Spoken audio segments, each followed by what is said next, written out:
Hey, welcome. Today, we're going to unlock a really powerful pattern in English. You hear it all the time, but you might not even realize it. Trust me, getting this down is the key to sounding way more natural when you're talking about, asking people to do things or persuading them. Okay, let's jump right in. So, have you ever found yourself pausing over something like this? She made me wait. She told me to wait. Why does one have to and the other doesn't? They feel so similar, right? Well, that tiny little word makes a huge difference, and by the end of this, you are going to know exactly what's going on.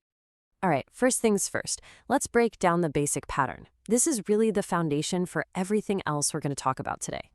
So at its core, this whole structure is about one person influencing another person's actions. It's how we talk about causing someone to do something or asking them, or just plain expecting them to act a certain way. You could almost call it the grammar of influence. And when you look at it, the structure is actually pretty simple. You've got your subject, she, the main verb, told, the object, which is me, and then the action they want to happen, to wait. It's got this really logical flow, Who did what to whom and what happens next. Okay, so next up, let's get to know the verbs that really make this pattern work. I kind of like to think of them as the boss verbs. And it makes sense when you think about it, right? A boss gives orders, makes requests, encourages the team. And that's exactly what these verbs are doing in a sentence. They're in charge, they're directing the action of the other person. So pretty good way to remember them. Now, these boss verbs kind of fall into three main groups. First, you have the persuasion verbs, things like advise or tell. Then you've got the verbs that are all about wanting something, like want or would like. These are about your desire for someone else's action. And finally, the ones that actually cause something to happen, like cause or inspire. Here's a perfect example of one of those persuasion verbs in action. The subject, the teacher, is doing the encouraging.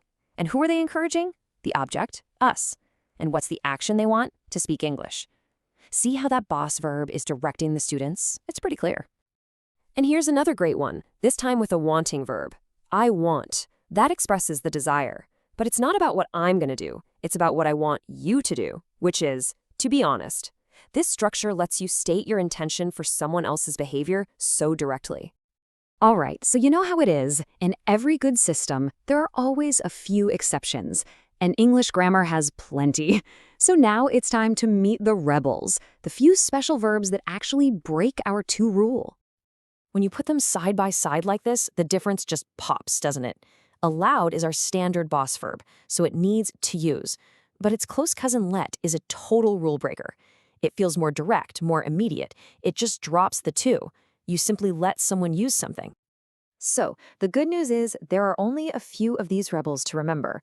The big two are make and let. They never use to when they're active like this. You make someone do something, you let someone do something. Help is the cool, flexible one. You can say, helped me carry, or helped me to carry. Both are totally correct, but you'll probably hear it without the to more often in casual conversation. Okay, so you've got the basic rule down, and you've met the exceptions. Ready to level up? Let's check out a couple of more advanced moves, making negatives and using the passive voice. Making this structure negative is surprisingly easy. You don't mess with don't or didn't or anything like that. All you do is just slide the word not right in front of the to infinitive. So they told me to move becomes they told me not to move. Super simple, right? And it sounds so clean. Now, this is where things get really interesting. The passive voice. This is when we focus on the person who's receiving the order. So you get sentences like, he was told to leave. But check this out. Our rule breaker, make, has a total change of heart. In the passive voice, it actually brings the to back. So, she made me cry becomes, I was made to cry. This is one of those little details that really separates advanced speakers. So let's pull all this together. Why is getting this one pattern right such a major upgrade for your English? It's because this isn't some dusty old grammar rule. This is the language of everyday life. We are constantly asking people to do things, telling them what's going on, and wanting things to happen. Using this structure correctly just makes your communication so much smoother and clearer. It's a huge step forward in sounding truly fluent. And I'll leave you with a little something to chew on. Why do you think make and let are so different?